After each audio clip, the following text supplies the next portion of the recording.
नमस्कार,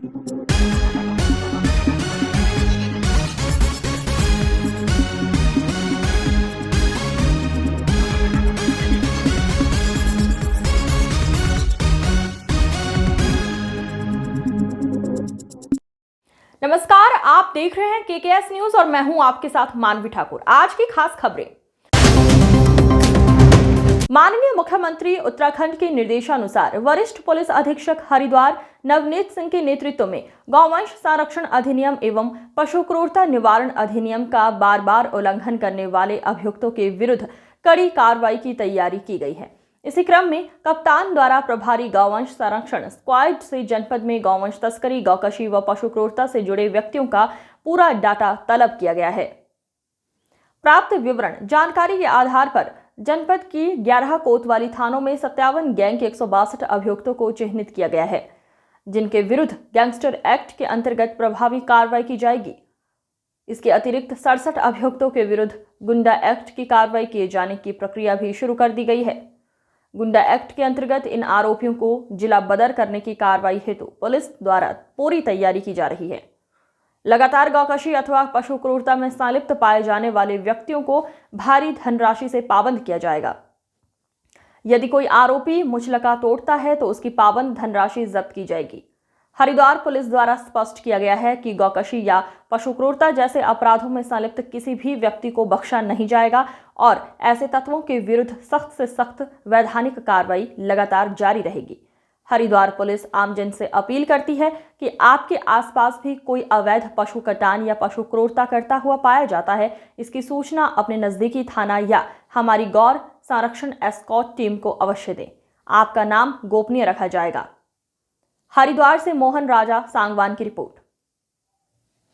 मुख्यमंत्री उत्तराखंड द्वारा निर्देशित किया गया था कि जो इस प्रकार के अपराधी हैं जिनके खिलाफ गौवंश संरक्षण अधिनियम में मुकदमे हैं या पशु क्रूरता से संबंधित अधिनियम में मुकदमे हैं, उनके खिलाफ कार्रवाई करने हेतु निर्देशित किया गया था। तो इसी क्रम में जो गौवंश संरक्षण स्क्वाड है हरिद्वार पुलिस का, उसको स्ट्रेंथन किया गया और इसमें पिछले 1 महीने में बहुत ज्यादा कार्रवाई भी हुई है। बहुत सूचनाएं आई और बहुत सारी सूचनाओं में पाया गया कि वास्तव में बहुत लोग इसमें इन्वॉल्व हैं और इसमें जो इनका आपराधिक इतिहास जो है खंगाला गया, तो इसमें एक डिटेल्ड होमवर्क करके इसमें 57 गैंग चिन्हित किए हैं पूरे जनपद में, जो 11 थाना क्षेत्रों के हैं और ज्यादातर इसमें देहात के हैं। 57 जो गैंग चार्ट हम बना रहे हैं, इसमें 162 टोटल अभियुक्त हैं जिनके खिलाफ गैंगस्टर एक्ट में कार्रवाई की जा रही है और इसके अतिरिक्त हमारे 67 गुंडा एक्ट की कार्रवाई कर रहे हैं और 122 के अगेंस्ट हम 129 बीएनएस से कार्रवाई कर रहे हैं।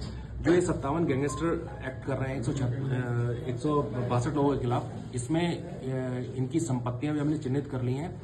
इनकी सारी संपत्तियां हम गैंगस्टर एक्ट में अटैच करेंगे और ये बहुत बृहद कार्रवाई है, बहुत बड़े स्तर पे कार्रवाई है और इसमें हमारा प्रयास रहेगा कि जो ये गौवंश संरक्षण अधिनियम के तहत जो हैबिचुअल ऑफेंडर्स हैं, अपराधी हैं, इनको हम किसी तरीके से इनको हम निरुद्ध कर सकें और इस प्रकार के अपराध को हम अपने जनपद में रोक सकें। क्या ये सभी 11 थाना के अपराध करते हैं?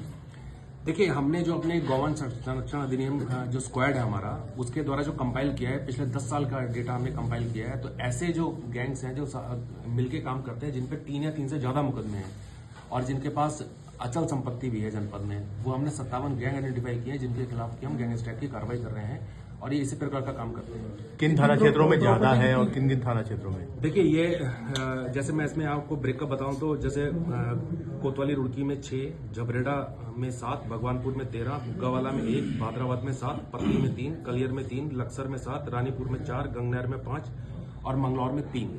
ये जो गैंगस्टर्स बन रहे हैं, इसी प्रकार से हमारा गुंडा एक्ट का भी ब्रेकअप है और गुंडा एक्ट में जिलाधिकारी महोदय से रिक्वेस्ट करके हम जल्दी इनकी सुनवाई करके जिला बदर की कार्रवाई सुनिश्चित करेंगे। जो प्रॉपर्टी अटैच की जा रही है उसकी कितनी वैल्यूएशन होगी अप्रोक्स? देखिए, गैंगस्टर एक्ट का पहले गैंग चार्ट बनता है, उसका अप्रूवल होता है, फिर उसमें एफआईआर लिखी जाती है, फिर अरेस्टिंग होती है और जब इन्वेस्टिगेशन होती है, इन्वेस्टिगेशन के बाद में इसमें अटैचमेंट की कार्रवाई होती है और उसमें एक समय है कि इस समय के अंदर वो जो संपत्ति अर्जित की गई है, वो माना जाता है कि वो अपराध में अर्जित की गई है, तो उसको अटैच किया जाता है और जब उसमें कन्विक्शन हो जाता है तो वो कन्फिस्केट होकर फिर वो राज्य सरकार में नीति हो जाती है। इस संपत्ति का कोई वैल्यूएशन हो पाया उनका अभी तक? संपत्ति आइडेंटिफाई करी है, वैल्यूएशन की कार्रवाई आईओ द्वारा की जाएगी और ये अब तक की सबसे बड़ी कार्रवाई है।